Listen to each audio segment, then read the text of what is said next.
Welcome to the Feast Health and Safety video for our St Stephen's Larder. Our aim is to give you the guidance you need to work safely and within food hygiene standards when you volunteer at the larder. We really appreciate your time and effort and strive to create an environment that looks after our guests, our volunteers and the food we share. This video is split into 3 sections: before a shift, during a shift and at the end of the larder. Let's start with before your shift. 3 things are important at this stage. The first is to wash your hands thoroughly and to dry them well.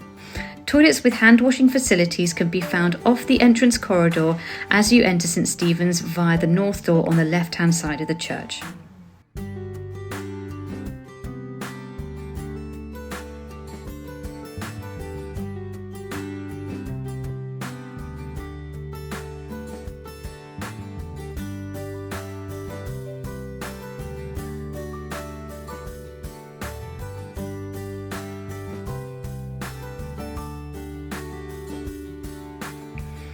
Putting on a feast apron so you are protecting your clothes and you are easily identifiable to guests.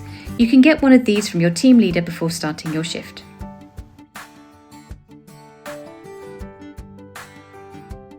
Knowing where the first aid kit is kept. This can be found just inside the doorway if you enter via the north door on the left hand side of the church. During your shift. The fridge and freezer area carry a lot of high-risk foods if not looked after correctly. The freezer temperature can be found inside both of the fridge and the freezer on a temperature gauge and should be maintained in the freezer at -18 degrees C. This is not your job, but checking it is correct if you're passing is always helpful. The fridge should be operating between 1 degree C and 5 degrees C.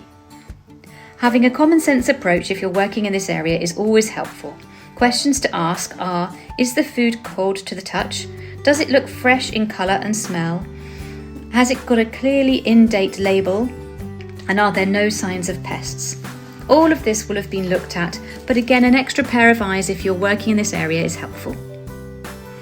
A quick word on use by and best before dates, just so we're all clear. Use by dates are for high-risk foods and state the date up to which the food is safe to be eaten.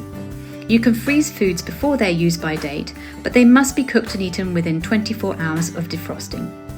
Once the use-by date has passed, the food is no longer safe to eat and it is illegal to distribute. Best before dates are on lower risk foods and are an indicator of quality rather than food safety. Food might lose some of its taste and texture, but it is not deemed unsafe after its best before date. Allergy advice for guests. With packaged foods, allergens will be marked in bold.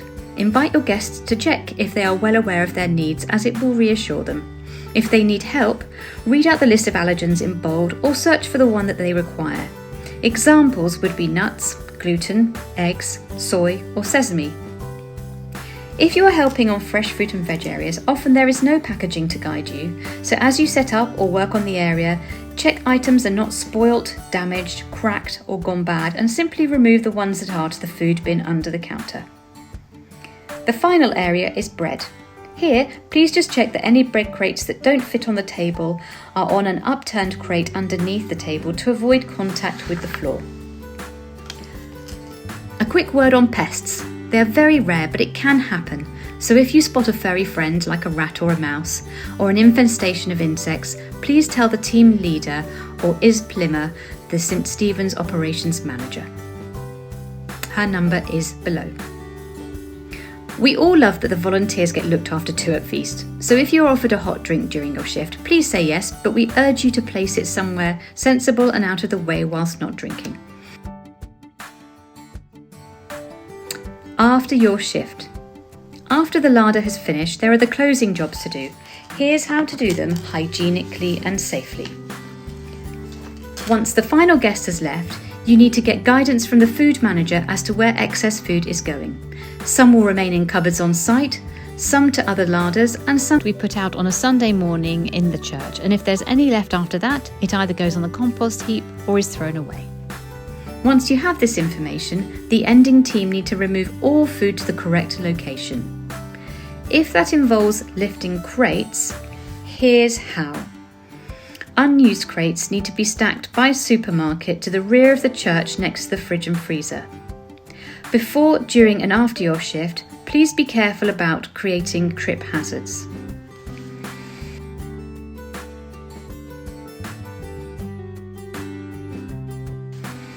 If you are lifting crates, you need to assess the weight is reasonable to be lifted solo by bending your knees and pulling up with your arms. If you are unsure of the weight, always best to lift between 2 people with 1 on each end. If you can't lift crates or are worried to try, please don't. There will always be someone who can help. Just alert another member of the team. There is absolutely no obligation, and there are always plenty of wiping, sorting and tidying jobs that can be done to help instead. The next step is to get the antibacterial spray and a roll of blue paper. All tables need to be clear of food and sprayed clean. The floor can then be swept and all rubbish put into the bin using the dustpan and brush. The tables need to be stacked to the right of the entrance corridor as shown. Thank you for watching and for all your help. Please direct any health and food hygiene questions to a feast leader who will be delighted to help you.